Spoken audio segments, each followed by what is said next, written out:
हजारो वर्षापासून भारताच्या या पावनभूमीवर आपले आदिवासी आपल्या चालीरीती परंपरांसोबत राहत आलेले आहेत। अगदी साधी भोळी आपली आदिवासी लोक, ज्यांचं जीवन ही अगदी साधं आणि सरळ आहे। तसं असलं तरी आपल्या आदिवासी परंपरा अगदी खोलवर रुजलेल्या आहेत। निसर्गाच्या कुशीत वसलेला आपला जनजाती समाज त्याच निसर्गाच्या प्रत्येक रूपाची पूजा करत असतो।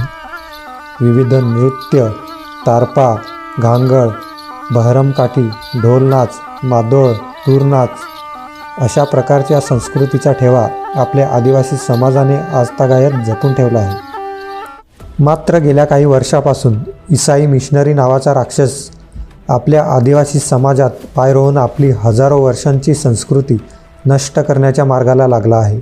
आपला बराच असा आदिवासी समाज या भविष्यातील धोक्यापासून अजाण आहे।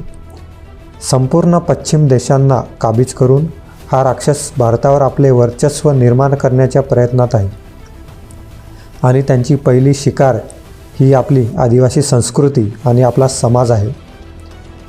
पूर्वी या मिशनऱ्यांनी भारतातील आदिवासींवर अतोनात अत्याचार करून त्यांना ईसाई बनवण्याचे काम केले।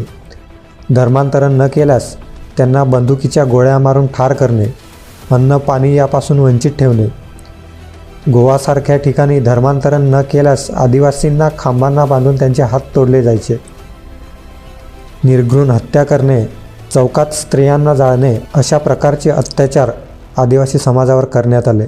आज आधुनिक युगात सुद्धा त्यांचे काम झपाट्याने वाढत आहे। ईशान्य भारतातील राज्यांमध्ये कधी काळी 90% असलेले आदिवासी आज फक्त 9 ते 10% उरलेले आहेत।